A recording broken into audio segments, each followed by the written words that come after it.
Hello friends, સ્વાગત છે તમારું અર્ચના કિચનમાં। આજે આપણે બનાવીશું ગુજરાતી ટોપરા પાક, જેને બનાવવો ખૂબ જ સરળ છે। આ ટોપરા પાકને તમે કોઈપણ તહેવાર પર આસાનીથી બનાવી શકો છો। આજે આપણે એકદમ સરળ રીતે ફક્ત 10 થી 15 મિનિટમાં જ ટોપરા પાક તૈયાર કરીશું। અહીં આપણે કોઈપણ જાતની ચાસણી કે માવા વગર એકદમ સોફ્ટ અને મોઢામાં મૂકતા જ ઓગળી જાય તેવો ટોપરા પાક બનાવીશું।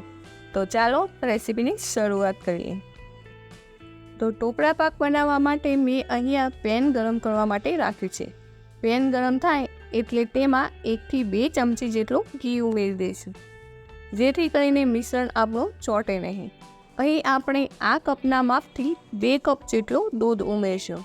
અંદાજે 500 ગ્રામ જેટલું દૂધ અહીં મેં લીધું છે। અહીં આપણે દૂધ ફૂલ ફેટનું લેવાનું છે, એકદમ મલાઈદાર દૂધ લેવાનું છે, જેથી કરીને ટોપરા પાક પણ એકદમ સોફ્ટ અને મલાઈદાર બને। અહીં આપણે દૂધને સારી રીતે ગરમ કરી લેવાનું છે। તો આ રીતે દૂધમાં એક ઉબળો આવે એટલે ગેસની ફ્લેમ ધીમી કરી દઈશું। હવે તેમાં આપણે જે કપના માપથી દૂધ લીધું હતું તે કપના માપથી 2 કપ જેટલી ટોપરાની છીણ ઉમેરી દઈશું અને સારી રીતે મિક્સ કરી લઈશું। તો છે ને એકદમ સિમ્પલ માપ, 2 કપ દૂધની સામે 2 કપ ટોપરાનું છીણ। અહીં આપણે ટોપરાના છીણને આ જ રીતે દૂધમાં સારી રીતે પકવી લઈશું। તો અહીં આપણું મિશ્રણ એકદમ ડ્રાય થઈ ગયું છે। તો આ સમયે તેમાં અડધો કપ જેટલો મિલ્ક પાવડર ઉમેરી દઈશું। મિલ્ક પાવડરથી ટોપરા પાક એકદમ માવાદાર બને છે। અહીં મિલ્ક પાવડરને આપણે આ રીતે મિક્સ કરી લઈશું। મિલ્ક પાવડરને આપણે સારી રીતે 1 થી 2 મિનિટ માટે પકવી લઈશું। હવે આપણે ગળપણ માટે ખાંડ ઉમેરીશું। તો જે કપથી આપણે છીણ લીધું હતું તે કપથી પોણો કપ જેટલી ખાંડ લેવાની છે। અહીં આપણે ખાંડને સારી રીતે મિક્સ કરી લેવાની છે।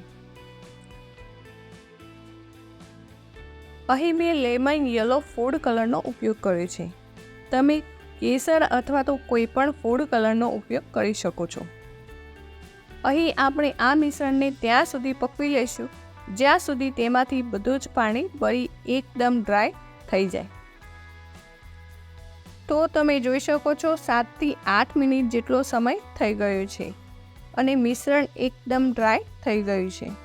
ત્યારબાદ ફ્લેવર માટે અડધી ચમચી જેટલો એલચી પાવડર ઉમેરી દઈશું અને સાથે 1 થી 1.5 ચમચી જેટલું ઘી ઉપરથી એડ કરી દઈશું અને બધી જ વસ્તુને સારી રીતે મિક્સ કરી લઈશું। તો તમે જોઈ શકો છો અહીં આપણું મિશ્રણ બનીને તૈયાર છે।